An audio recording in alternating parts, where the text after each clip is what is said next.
My name is Debbie, and I just want to welcome you to our daily devotional, Verifying Jesus. So today I'm going to be in the book of John, chapter 10, and I'm going to start with verse 22. At that time, the Feast of Dedication took place at Jerusalem. It was winter, and Jesus was walking in the temple in the colonnade of Solomon. So the Jews gathered around him and said to him, "How long will you keep us in suspense? If you are the Christ, tell us plainly." Jesus answered them, "I told you, and you do not believe. The works that I do in my Father's name bear witness about me, but you do not believe because you are not among my sheep.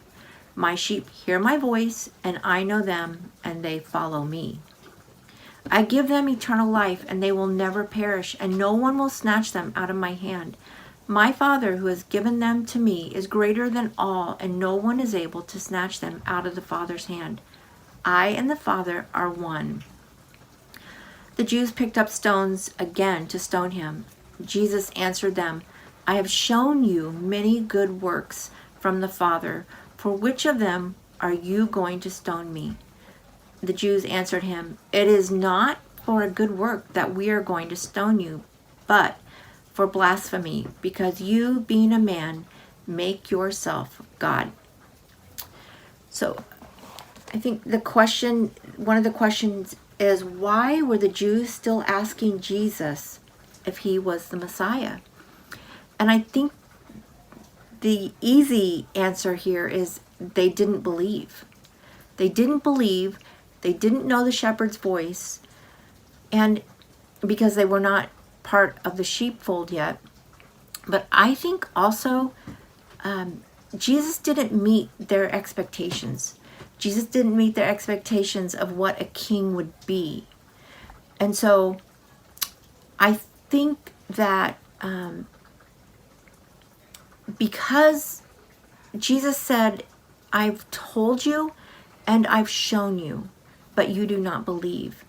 And I think part of the reason they didn't believe is because he wasn't who they wanted him to be.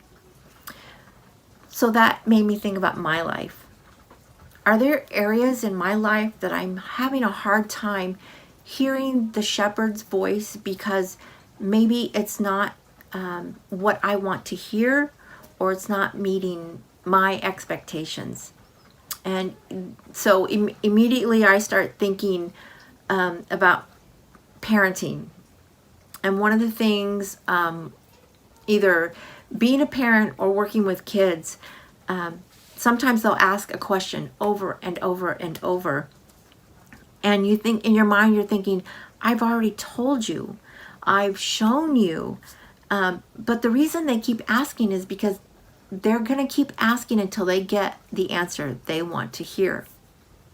So my question to you today is, are there areas that God has spoken to you?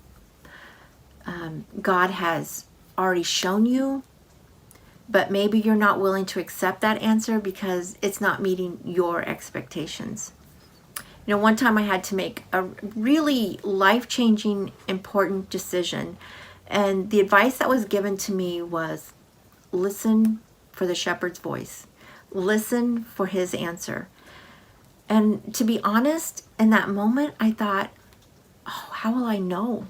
How will I know that's his voice? How will I know that's his answer? And as I diligently got into his word and prayed and sought him and asked him to speak through others and did Bible study, I was amazed at how clearly his answer was. And honestly, the answer was so clear, and it wasn't really the answer that I was thinking I was going to get, but it was so obviously the shepherd's voice that I had to follow it. So I just want to encourage you today, let go of expectations, let go of the answer that you want to hear, and listen for the shepherd's voice.